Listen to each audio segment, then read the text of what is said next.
world. In 1498, Vasco da Gama became the first man to sail from Europe to India. Da Gama's body is entombed in the Jerónimos Monastery, which was built by King Manuel I of Portugal to commemorate da Gama's success. Subsequent generations of mariners prayed at this monastery before embarking on their journeys. Conquests followed soon. Alfonso de Albuquerque captured Goa in 1509, Malacca in 1511. Next came Timor-Leste and Macau. After the capture of Malacca in 1511, the Portuguese immediately dispatched an envoy to Ayutthaya to assure the Thai king that they had no aggressive intentions towards Siam. After further negotiations, a trade treaty was signed in 1516, with a trading post established in Ayutthaya.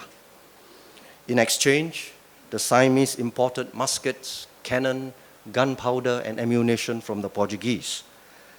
The treaty also included the provision of mercenaries in the service of the king of Ayutthaya and the introduction of European military tactics to the Siamese army. The Portuguese were also granted religious freedom, and in 1567 started the first church in Siam, the Dominican Church of San Pedro in Ayutthaya. After the fall of Ayutthaya in 1767, the Portuguese continued with their military support for King Taksin during his campaigns against the Burmese, and their loyal service was not forgotten. After the war, King Taksin granted land to the Portuguese and the Catholic converts, who were mostly Chinese. This land grant, which included permission to build a church, was made on the 14th September 1769. This date commemorates the feast of the triumph of the Holy Cross, a holy day for the Roman Catholic and Eastern Orthodox churches. For this reason, the church was named Santa Cruz, or Holy Cross. The land granted by King Taksin was in an area that used to be the living quarters of Chinese monks. As a result, the area was called Kudichin, and the Portuguese living in this area were called Farang Kudichin. The community intermarried, and their descendants are still living in the area today, with their special customs, culture, and food. The Ban Kudichin Museum is in a building that used to be the home of a Catholic family. The descendants of the original owner have converted the house into a museum. The second floor of the museum preserves the history of the Portuguese in Siam, which we covered earlier. The third floor are displays of furniture, old household items, and altars in a Catholic home. Here are some photos of the lady who was the original owner of this building and some members of her family. Another photo displays the members of the Kudichin community in 1957. They numbered more than 300. Each person on the photograph is numbered, and a register shows the names. To the side, there's a list of families still residing in Kudichin today. There are only 83 of them. The museum cafe isn't just a place for refreshments. It displays the history of some very interesting snacks which can be traced to their Portuguese origins several centuries ago. In 1717, Marie de Guimarães, a lady of Japanese-Portuguese descent, was the dessert chef in the royal kitchen of Ayutthaya. Many of Marie's desserts recipes are now popular Thai desserts. Do you know that Phoi Thong and Luk Chup are of Portuguese origin? And here's a specialty of the house, Sapayak bun. It's spicy curried minced pork with small cubes of potatoes, served on slices of French loaf. And this cookie, Khanom Farang Kudi Chin, it's light, fluffy, and melts in your mouth. Finally, there's the beautiful garden to round off a wonderful tour. We are grateful to Kun Nawini Pongthai for contributing her ancestral home to preserve the history of her community and an important segment of Thai history. Bang Kradi, home to one of the biggest Mon communities in Bangkok, is located on the banks of the Sanam Chai Canal in Bang Khun Tien district. The Sanam Chai Canal links the Bangkok Yai Canal in Bangkok to the Tha Chin River in Mahachai. The Mon in Bang Kradi migrated here from Mahachai, Samut Sakhon, in the reign of King Rama IV. The community has a population of about 6,000, living in about 1,000 homes on the banks of the Sanam Chai. The population here is almost all of Mon origin. Wat Bang Kradi is the center for community and religious activities for the Mon on special occasions like Songkran. The Mon form a cohesive community that preserves their art, culture, customs, and the Mon language, and their way of life. It is this aspect of the community that gives it a distinct identity. We walk down a narrow lane with colorful murals on a side wall. Houses were linked by a narrow walkway spanning narrow canals. Neat signboards show the way to the various cultural attractions we will be visiting. Auntie Piak is famous for her Thai desserts, which she prepares and sells from home. We bought a box, and here are some samples of her mouth-watering desserts. Met Kanon is made from grinding green beans with sugar and coconut milk to a thick paste. Use your hands to mold the paste into balls, dip in egg yolk, and deep fry. Kalame is made from boiling and stirring sticky rice, coconut milk, and sugar to a thick paste. Another Mon handicraft is the Mon shawl, which is worn, embroidered shawl, which is worn on special occasions. For ladies, it's worn from the left shoulder to under the right arm. For the men, it's draped over the shoulders and chest in a V shape. When I saw this sign, I was intrigued. Do they still make whips and use them today? It was with a mix of curiosity and trepidation as I walked in. Lung, the whip maker, was warm and friendly enough and showed us one of his whips. These whips are made from the tonchak or nipa palm that grows in the mangrove swamp. Strip the stalk of leaves, hit the top with a mallet, and use the hands to separate the strips.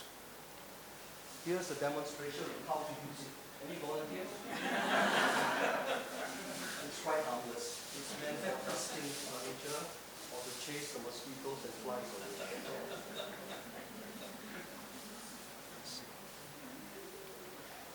The atmosphere along the Sanam Chai is just wonderful. It's so peaceful and scenic. Boats are still a common form of transport along the narrow canals. We came across Granny, the vegetable boat vendor selling pak bung or morning glory for 10 baht a bunch. A bunch.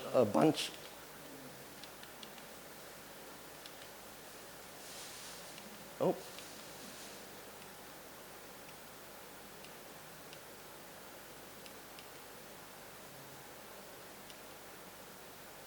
Granny, where are you? Ah, there you are. There, 10 baht a bunch. The Mon Songkran is held immediately after the Thai Songkran in the grounds of Wat Bang Kradi. And it's one of the most colorful Mon festivals. Visitors get to see the Mon people in their traditional dress, their delicious food, mouth-watering desserts, and handicraft displays. Here, they are using nipa palms to make thatch huts. Bangkradi is really one of the cultural treasures in old Bangkok that one doesn't stumble upon usually. We are grateful to the Mon community for sharing their wonderful cultural experience with us. Our next stop is Kok San Chau, a 500-year-old canal community in Thaleng Chan. The community is not accessible by car, only by a footpath passable to pedestrians, bicycles, and motorcycles. This is the way in. The houses here are built on a network of narrow canals. Movement along this community is either by boat or along this footpath, creating an island, hence the name Kok. We stopped at a traditional Thai house with its gate open, and the owner welcomed us in. Kun Thawisak Wangchan is the owner of Ban Sawangchan. As we sat on the polished wooden floor of the sitting room, Kun Thawisak told us about Kok San Chau, the community where he was born and grew up in. He spoke passionately about his community. All communities like these find it very hard to survive in an urban environment. Kok San Chau has much to offer in terms of architecture, handicraft, customs, and desserts. The relentless drive to redevelop land to premium housing and large malls will soon squeeze these small communities out. Some residents may choose to sell out and move to more accessible areas. As a community leader, Kun Thawisak hit on the idea of tourism, inviting small groups of tourists to learn more about this community and its way of life. Such activities help to sustain the community and preserve it. Arrangements are made with the boat operators at the Lat Mayom floating market to bring visitors by boat to Kok San Chau during the weekends.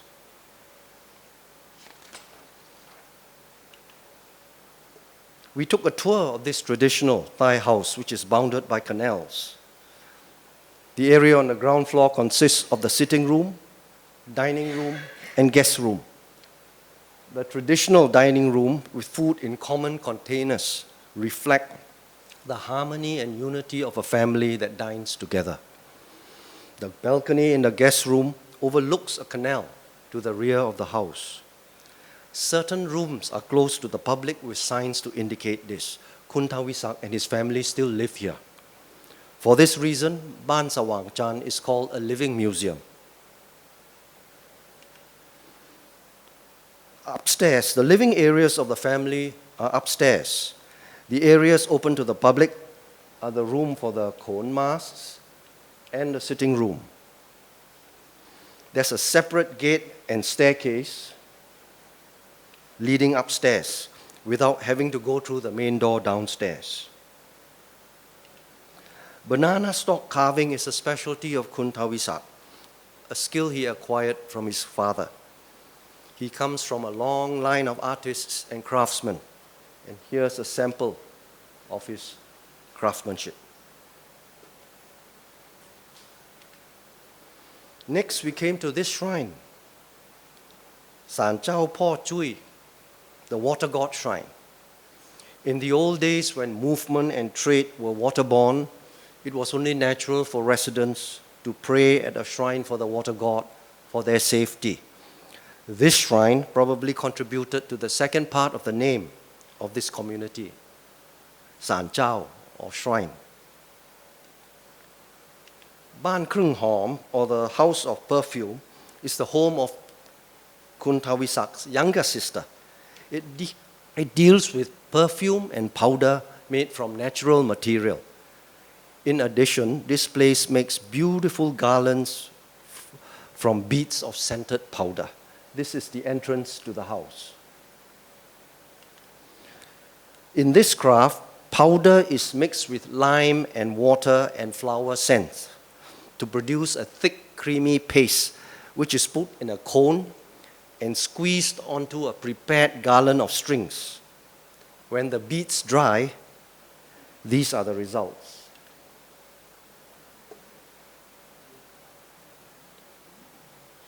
There's a little shop in the garden selling cosmetic products and a little cafe where you can enjoy your coffee.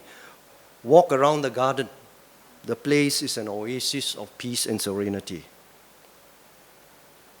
On our way out, we came across this lady selling homemade lok chong. This Thai dessert consists of green jelly mixed with coconut milk and brown sugar, a fitting reward for our walking tour. Homestay facilities are available. So are classes for banana stalk carving and dessert making. Our visit to Kok San Chau gave us a chance to see a community that's very different. We are grateful to Kunta Wisak for his hospitality, and we wish his community all the best in its effort to preserve its cultural heritage.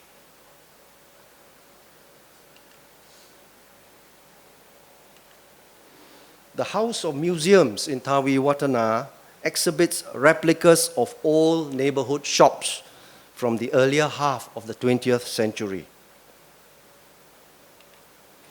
Each little shop is a museum by itself, and all these little museums are housed under one roof. Lots of thought and effort have gone into this museum. Intense research in the details of the shops. Someone donated the land, an architect contributed his services to design the buildings. A graduate student specializing in displays and exhibits from the Silpakorn University of Fine Arts designed the layout of the displays. Members of the public donated old items, apparently useless in this modern age, but still of great historical and sentimental value. The old shops were authentically constructed, meticulously furnished, and stocked to appear like the real shops of old. The museum is staffed by volunteers who sacrifice their weekends to welcome visitors. Before we join them, let's find out more about the man responsible for making this museum a reality. Anek Nawikamun was born in Ranod, Songkhla, southern Thailand, in 1953. He was the youngest of 7 children, and his parents ran a small bookstore in his hometown. Brought up in a bookstore, Anek loved reading and writing from an early age. As a boy, he collected old items, had a strong interest in history, and wanted to preserve the past as a source of knowledge for the people. Museums are the jewels of the nation, depositories of the national heritage and dignity. After graduation, he became a journalist and later a freelance writer. Writers are dreamers. It's during these dreams that new ideas are born, and a dream of a museum kept reoccurring. Later, he received a scholarship to study in Germany and went on a study tour of museums in France. On his return, he started the Cultural Affairs Association with a group of like-minded friends. On 14 July 2001, the House of Museums became a reality, a fruition of his dreams. The museum runs on the motto that has been the driving force in Anek's life: preserve today, tomorrow it'll be history. Let's take a walk to the House of Museums. Once inside, you immediately get the feeling you're in another world. This is an old toy shop and a traditional medicine shop.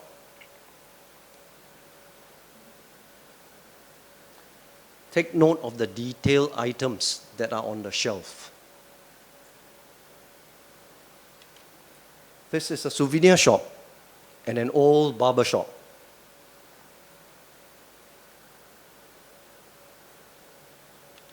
An old kitchen.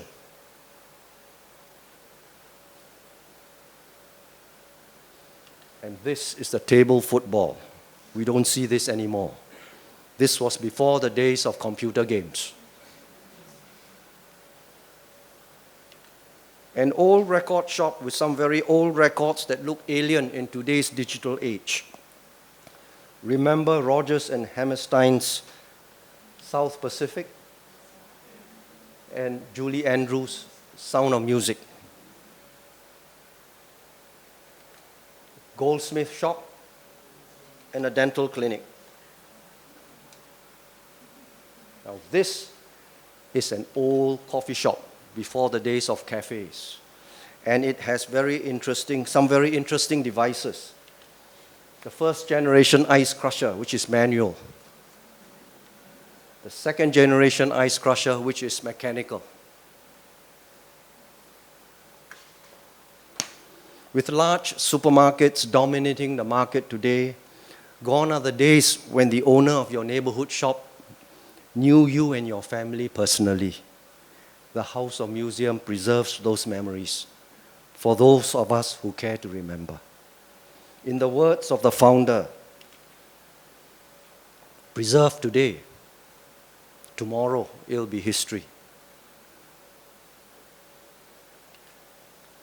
Thank you, Kun Anek Nawi Kabun, for preserving these memories.